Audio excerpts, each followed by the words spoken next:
Fala meus amigos e amigas palmeirenses, estamos aqui mais uma vez para trazer mais um vídeo no canal com as últimas informações do Verdão. Estou trazendo um corte onde PVC e André Hernan elogiam essa sequência positiva do Palmeiras fora de casa, o que mantém agora o Palmeiras na liderança do Brasileiro e líder da Libertadores. E outro destaque, Vitor Roque, que marcou seu primeiro gol com a camisa do Verdão. Se inscreva no canal, deixa seu like, seu comentário também e vamos aí pro vídeo. Voltamos com o de primeiro. Vou falar da vitória do Palmeiras sobre o Vasco, 1-0, gol de quem? Vitor Roque. Vitor Roque fazendo a comemoração do Tigrinho ou da Lady Gaga, né? Pode ser também. Eu acho que Little Monsters. Eu acho que é do Tigrinho mesmo. É do Tigrinho, mas também é igual da Lady Gaga. Você viu da Lady Gaga? Não sei se ele é fã da Lady Gaga. Ele é fã da Lady Gaga. O Vitor Roque é? Não sei. Não sei É que a Lady Gaga também faz assim, porque é uma homenagem aos fãs, os Monsters. Antes da gente falar desse jogo, posso só falar um negócio? Você fala o que você quiser aqui, André. Que lixo é o gramado lá de Brasília. Que lixo. Acho que eu vou usar esse termo, lixo. Porque o Estevão tentou chutar uma bola, ele levantou terra. O gramado você vê visualmente ruim. A gente sempre fala assim, Brasília, de receber os jogos e tal. O povo de Brasília é espetacular, assim, tem muito palmeirense, tem muito São Paulo, tem muito vascaíno, flamenguista. É legal a gente ver alguns jogos lá em Brasília, mas com esse gramado não dá. As autoridades e tal... E melhorou, assim, hein? Em relação ao ano passado, melhorou. Tá pior, eu acho. Eu acho que ele tá igual. Cara, mas assim, é lamentável, um lixo. Esse é o termo, um lixo. Você não estava em Brasília ontem, né? Não. Mas o Abel nem reclamou tanto do gramado de Brasília. Ganhou, mas, né? Assim, não, tudo bem, mas ele ganhou em Fortaleza 2 vezes e reclamou do gramado do Castelão nas 2 vezes. Mas é porque o gramado do Castelão, ele teve aquela coisa da contusão dos jogadores, né? Por isso que ficou mais marcado. Teve os buracos. Mas, por isso que cara, essa conversa do gramado, ela precisa ser muito madura e não clubista. E ela precisa ser, sabe o que, PVC? Precisa ter uma conversa no sentido de padronizar, cara. Claro, é exatamente isso. Então, assim, é para tirar o gramado sintético? Estou de acordo que é para tirar o gramado sintético. Mas você precisa ter as 2 palavras-chave que eu já cansei de falar aqui: prazo e padrão. Você precisa, a CBF ou a Liga, ou quem quer que organize o campeonato, tem que contratar uma empresa que dê o mesmo padrão de campo para todos os campos, num país que não tem o mesmo padrão de clima. É simples fazer isso? Claro que não. Mas em Manchester chove muito mais do que em Southampton. E você consegue fazer. A Inglaterra é muito menor, ok? Mas nenhuma cidade da Europa, ou pouquíssimas cidades da Europa, tem tanta chuva quanto em Manchester. E alguém reclama do gramado de Manchester? Não. Então, pera um pouquinho. Eu sei que na carta de Pero Vaz de Caminha não está escrito isso, mas a gente diz a vida inteira que estava escrito que nesta terra em se plantando tudo dá. Menos grama em campo de futebol. Não é possível isso. E por isso que muita gente apela. Não vou usar esse termo apela, mas vai para o gramado sintético. Vai ter o 4º campo sintético que vai ser da NMRV. Então, ontem eu estava vendo o João Vitor Xavier na CNN entrevistando o Menin no gramado. Cara, o gramado tá lindo. Sim. Artificial, tá bacana. Por que não, né? Não. Se você comparar com esse de Brasília, eu preferiria jogar em sintético. Mas esse é o argumento de quem tem o gramado sintético, né? É melhor ter o gramado sintético do que um natural ruim. Mas o ideal é um natural bom. Por que não pode ter todo o gramado igual a Itaquera? Todo mundo concorda que o melhor gramado do Brasil hoje é o gramado de Itaquera. Inclusive o Abel, né? O Abel, ele sempre elogia, né, o gramado de Itaquera. O do Morumbi também, o Maurinho faz um trabalho extraordinário. Mas o Morumbi hoje tem um problema. Mas aí é o contrato da Live Nation dos shows. Ok, mas temos um problema. Porque a gente precisa resolver. Quando é que tem show em Manchester? Em junho. Sim. Quando não tem show em Manchester. Tem show em Amsterdã. E tem gramado bom. Amsterdã nem tem gramado bom. Mas se é para você ter show, você precisa ter um gramado bom. A questão é, se o gramado não tá bom, não joga. Se não tá bom, não joga. É simples assim. O do Mané Garrincha não estava bom, mas os 2 times jogaram. E o Palmeiras venceu o Vasco por 1-0. O que você achou desse jogo, PVC? E também do... Vamos falar do Vitor Roque já. Palmeiras não jogou uma grande partida, o Vasco jogou uma partida competitiva e não suficientemente boa. Eu acho que o Palmeiras contra o Ceará jogou uma partida boa. Boa. Não foi uma partida repleta de chances de gol.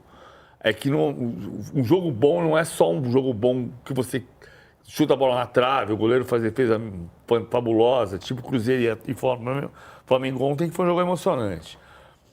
Isso aqui, na minha opinião, é um erro que o Palmeiras está forçando o adversário a fazer. É óbvio que o Hugo Moura fez uma lambança. Óbvio. Nossa conversa de ontem com o Renato Maurício Prado, que conhece muito futebol. que isso fique bem esclarecido, né, PVC? Mais do que eu conheço tênis. Você sabia que ele me deu trabalho até a notina? Eu fiquei sabendo. Mais do que eu conheço tênis, mas esse é um erro forçado.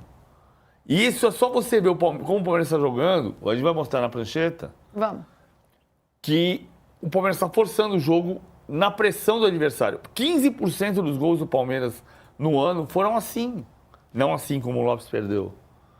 Como o Vitor Roque marcou. Então, como a pressão do Richard Rios ali em cima do Hugo Moura na saída de bola, né? Realmente foi uma pressão bem... Não é só do Richard Rios. É do time, mas é o jogador que está ali individualmente em cima do Hugo Moura. Eu acho muito injusto falar que o Palmeiras só ganhou por causa de um erro do Vasco.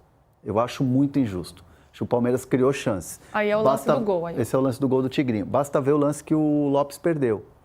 E eu vejo um Palmeiras...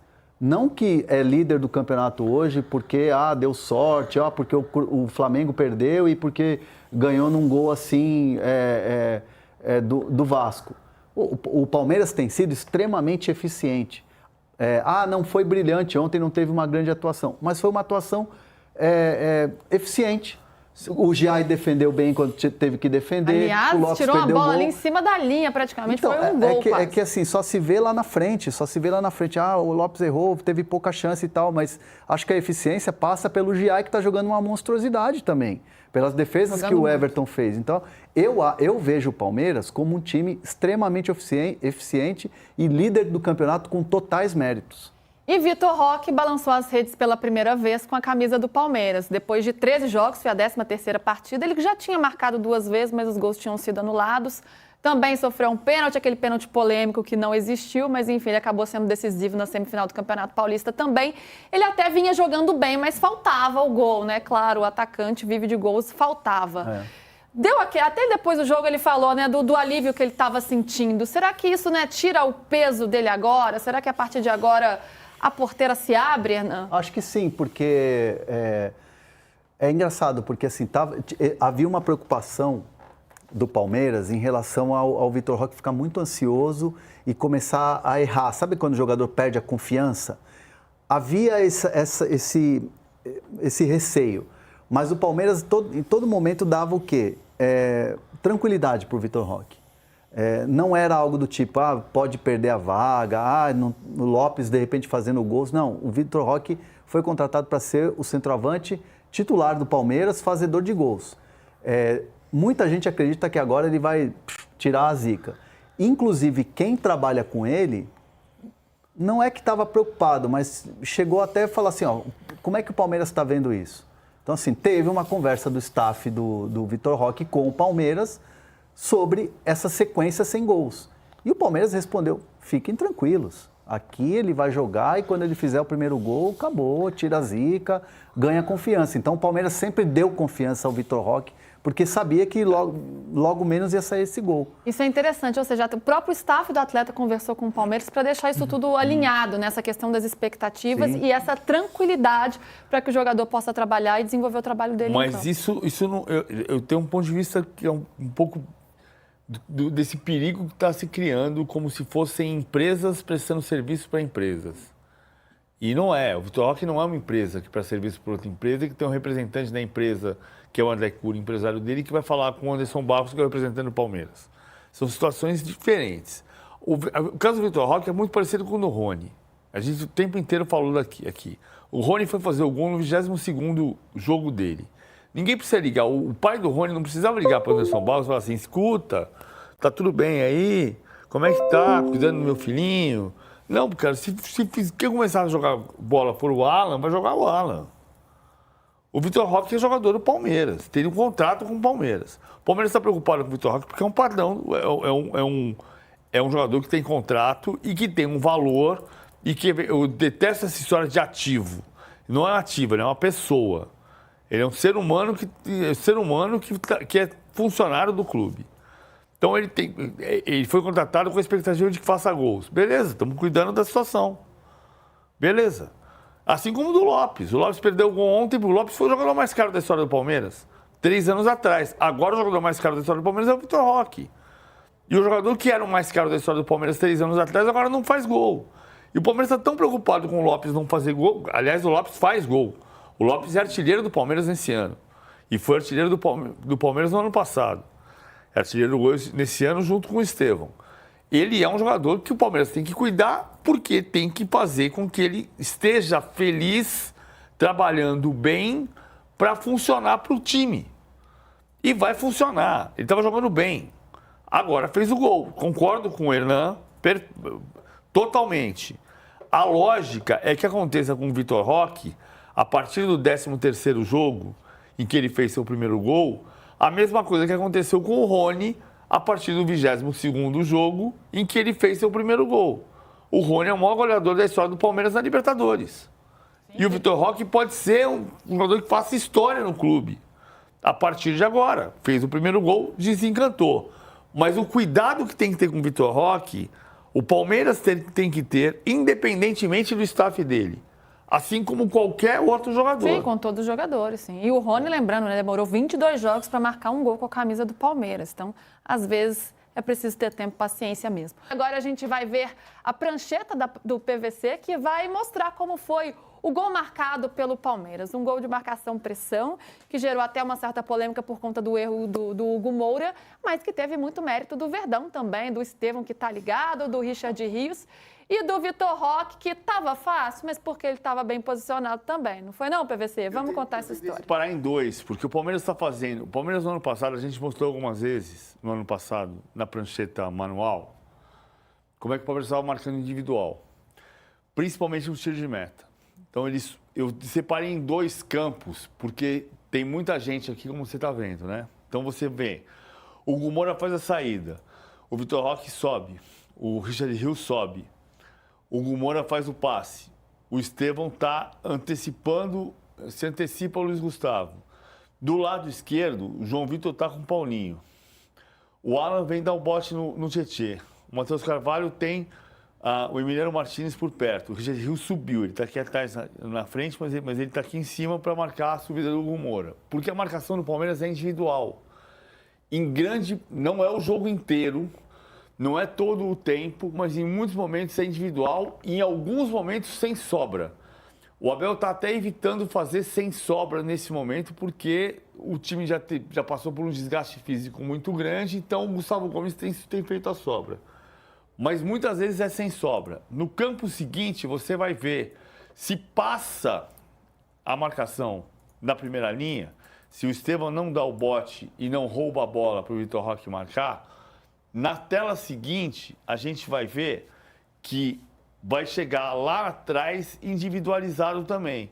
O Nuno vai ficar com o Bruno Fux, o Paulo Henrique com o Piquerez, o Jair vai pegar o Garré, o Richard Rios vai pegar, o Alan vai pegar o Matheus Carvalho, o Emiliano Martínez e o Richard Rios vão pegar o Hugo Moura e o Tietê, e assim individualiza. E não sobra, muitas vezes não sobra ninguém. 15% dos gols do Palmeiras, 6 dos 40 gols foram marcados assim, com bola recuperada na frente. Isso é um mérito. É óbvio que tem o erro do Hugo Moura. Está claro que tem o erro do Hugo Moura. Vacilo gigantesco. Mas, se eu tentei comparar ontem com vôlei, com tênis, que tem o erro não forçado e tem o erro forçado. O Palmeiras está forçando o erro do adversário. O erro é do adversário. Mas o que está forçando o erro é a maneira como você dá o bote, como você abafa.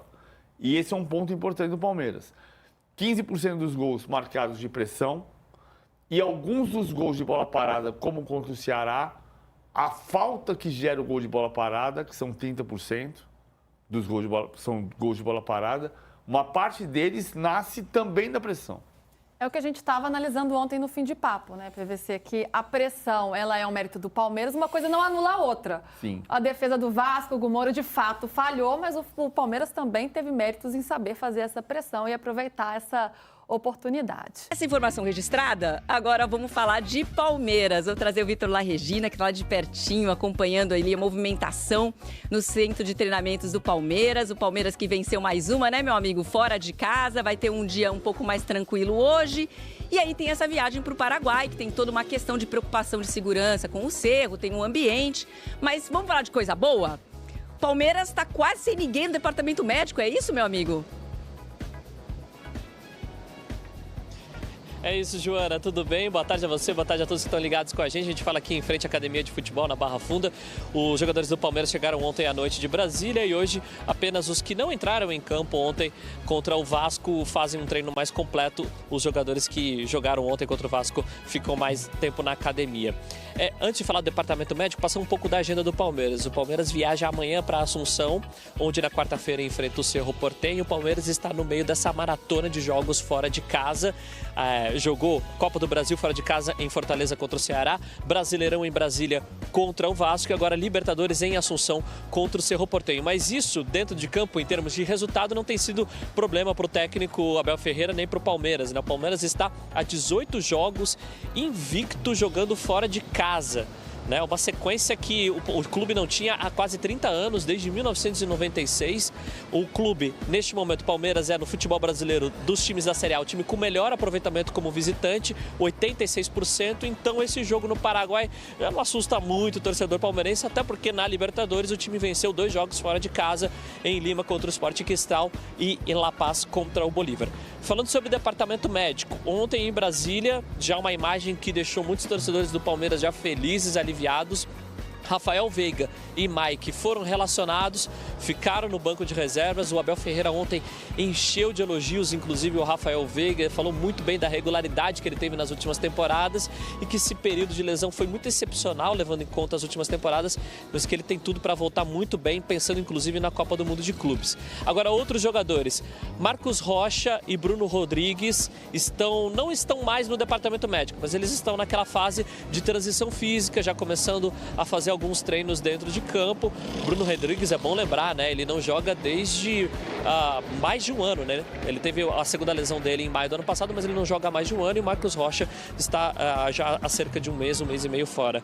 O único jogador que está no departamento médico é o zagueiro Mikael, mas o departamento médico do Palmeiras está perto de ser zerado e o time em grande fase de resultados na temporada, líder no Brasileiro e líder do grupo dele na Libertadores. Se o Palmeiras vencer o Cerro Porteño quarta-feira, já garante com 2 rodadas de antecedência a vaga nas oitavas de final da competição. Joana. É impressionante. Impressionante realmente esse trabalho. Mais um grande trabalho, né? Mais um ano importante para o Palmeiras e ainda tem a Copa do Mundo de Clubes. Obrigada, meu amigo, pelas informações. Tá ali, então, Vitor La Regina trazendo as informações do Palmeiras, que zerou o seu departamento médico praticamente, só tem o Mikael, então, importante para quem tá com apetite, né? Tá com fome de títulos. E vamos trazer aqui mais algumas informações dessa vitória do Verdão pelo placar de 1-0 contra o Vasco da Gama pelo Campeonato Brasileiro. Estou trazendo aqui uma nota com avaliação, as notas que foram dadas para os jogadores do Palmeiras pelo seu desempenho diante dessa partida contra o Vasco. Destaque da partida, segundo o Sofa, Giai com nota 8.2. Realmente o lateral fez uma excelente partida, salvou aquele golzinho do Vasco no final do primeiro tempo e com certeza pelo seu desempenho na partida lhe deram uma excelente nota e como o melhor do jogo, né? E a segunda melhor nota do Palmeiras foi o garoto Estevão, né? Que deu ali a assistência para o Vitor Roque marcar o seu primeiro gol com a camisa do Verdão. Estou trazendo aqui agora uma imagem com a quantidade de finalizações do Palmeiras durante a partida. Foram 16 finalizações, só que o que assusta é isso, somente 2 delas foram no gol. Teve vários chutes do Palmeiras que pareciam field goal, os chutes lá que a bola sobe lá no futebol americano. Ou seja, tem que melhorar essa qualidade nessas finalizações. Acertar o alvo. É muita bola para fora a todo momento. E agora estamos vendo aqui o posicionamento, o local onde foram feitas essas finalizações. 11 finalizações do Palmeiras foram de fora da área. Somente 5 delas foram feitas dentro da área. O Palmeiras teve um pouquinho de dificuldade também na criação durante essa partida e acabava finalizando, chutando muito, algumas jogadas também ensaiadas na bola parada e tentava chutar de fora da área. Mas o que me assusta, novamente repetindo, acertou muito pouco no gol. Mas o mais importante é a vitória do Verdão, que assumiu a liderança do campeonato com 16 pontos, aguardando o resultado entre Cruzeiro e Flamengo para saber se o Palmeiras vai continuar líder do Campeonato Brasileiro. Essas são as informações do Verdão. Se inscreva no canal, deixa seu like, seu comentário também e até o próximo vídeo.